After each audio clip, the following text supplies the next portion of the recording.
Guys my channel NP study में आपका स्वागत है। प्लीज़ चैनल को सब्सक्राइब एवं लाइक करें।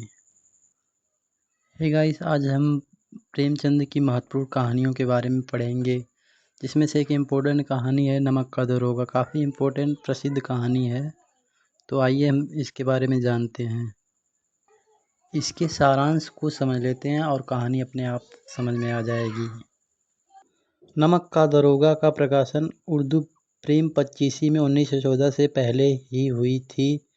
यह प्रथम दौर की कहानियों में विषय एवं कलात्मक की दृष्टि से अत्यंत महत्वपूर्ण है। कहानी के प्रारंभ में कहानी के नायक वंशीधर को पिता द्वारा दिया गया उपदेश एक साथ कहानी के विकास और उद्देश्य की आधारभूमि के रूप में अत्यंत महत्वपूर्ण है। वंशीधर जब शिक्षा की समाप्ति पर रोजगार की तलाश में निकलता है तो उनके पिता मुंशी जी उन्हें लोक व्यवहार समझाते हुए कहते हैं, नौकरी में ओहदे की ओर ध्यान मत देना, यह तो पीर की मजार है। निगाह चढ़ावे और चादर पर रखनी चाहिए। ऐसा काम ढूंढना जहाँ कुछ ऊपरी आय हो। वंशीधर के पिता समझा रहे हैं कि ऐसी नौकरी करना जहाँ पर ऊपरी कमाई हो।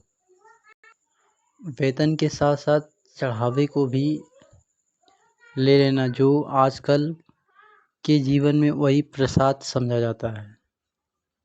ऊपरी कमाई ही तो व्यक्ति को बचत करवाता है। संयोगवश वंशीधर नमक विभाग में दरोगा पद पर प्रतिष्ठित हो गए। वेतन और ऊपरी आय का तो ठिकाना ही न था। पिता के उपदेश के विपरीत इलाके सबसे प्रतिष्ठित जमींदार पंडित आलोपी दीन की नमक से लदी गाड़ियां पकड़ लिए। तब आलोपी दीन वंशीधर को रिश्वत के आगे झुकाने में असमर्थ हो गए। जब दरोगा वंशीधर आलोपी दीन की गाड़ियों को पकड़ता है तो आलोपी दीन उसे रिश्वत देने के लिए कई बार जोर डालता है, फिर भी वंशीधर रिश्वत नहीं लेता है। यहीं आलोपी दीन कहता है कि क्या 40,000 पर भी नहीं? वंशीधर 40,000 नहीं, 40 लाख पर असंभव है। वंशीधर का यह एक वाक्य का संवाद एक साथ कई अभिव्यंजनाओं का व्यक्त करता रहा है। नमक का दरोगा वंशीधर तत्कालीन भारत के आदर्श युवा हैं, जो पराधीन भारत को महात्मा गांधी के आदर्शों पर आगे ले जाना चाहते हैं। प्रेमचंद के आदर्शों का पोषण भी वंशीधर द्वारा किया गया है। इस प्रकार वंशीधर भारी रिश्वत को ठुकराकर कर्तव्य पालन और ईमानदारी का आदर्श रखते हैं। वह व्यक्ति जो ऊपरी कमाई वाली नौकरी ही खोज रहा था, वही नौकरी करना चाहता था। नौकरी मिलने और रिश्वत लेने के अवसर आने पर रिश्वत की कमाई को ठुकरा देता है। अंदर का सोया हुआ ईमान जग जाता है। रिश्वत लेने से मना कर देते हैं और अपनी कर्तव्य परायणता का परिचय देते हैं। कहानी के अंत में आलोपी दीन धन बल से अप्रभावित नमक के दरोगा वंशीधर को अपने संपूर्ण जायदाद का स्थायी मैनेजर बनाना चाहता है। उनके सामने 6,000 की वार्षिक वेतन के अतिरिक्त गाड़ी, बंगला, नौकर चाकर आदि की पेशकश करते हैं, क्योंकि लक्ष्मी और ऐश्वर्य के जोर से आज तक वे किसी के सामने परास्त नहीं हुए थे। किंतु आज मैं स्वेच्छा से आपकी हिरासत में आया हूँ।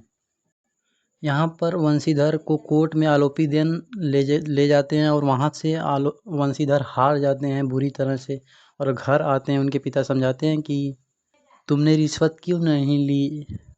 और जब आलोपी दीन का वंशीधर के घर आगमन होता है तो उनके पिता ही समझाते हैं कि अब चले जाओ, इनके यहाँ काम करो, मैनेजर का पोस्ट दे रहे हैं, इनके यहाँ काम करो। तब भी वंशीधर का ईमान जग जाता है और उनके पिता द्वारा लाख समझाने के बाद वह आलोपी दीन के घर काम करने के लिए जाते हैं। यहाँ पर आलोपी दीन कहते हैं, मैंने हजारों रईस और अमीर देखे, हजारों उच्च पदाधिकारियों से काम पड़ा, किंतु मुझे परास्त किया तो आपने। आगे पुनः आलोपी दीन कर्तव्य परायण ईमानदार दरोगा के लिए कहते हैं, कुत तिलक और पुरुषों की कीर्ति उज्जवल करने वाले संसार में ऐसे कितने धर्मपरायण मनुष्य हैं जो धर्म पर अपना सब कुछ अर्पण कर सकें। नमक का दरोगा कहानी में आदर्शवाद की झलक दिखाई पड़ती है। यह आदर्शोन्मुख यथार्थवादी कहानियों में अत्यंत प्रभावशाली है। कहानीकार प्रेमचंद के जीवन मूल्यों एवं साहित्यिक सरोकारों पर लंबे समय तक गांधी एवं गांधी दर्शन का प्रभाव रहा है। पात्रों के उदात्त चरित्र के सृजन के संदर्भ में प्रेमचंद का यह कथन अत्यंत महत्वपूर्ण है। साहित्यकार का पद इससे कहीं ऊंचा होता है, वह हमारे मनुष्यत्व को जगाता है। इस मनोरथ को सिद्ध करने के लिए ज़रूरत है कि उसके चरित्र पॉजिटिव हो, जो प्रलोभनों के आगे सिर न झुकाए बल्कि उनको परास्त करे। इसी मान्यता के कारण उनके प्रमुख पात्र आदर्शवादी हो गए हैं।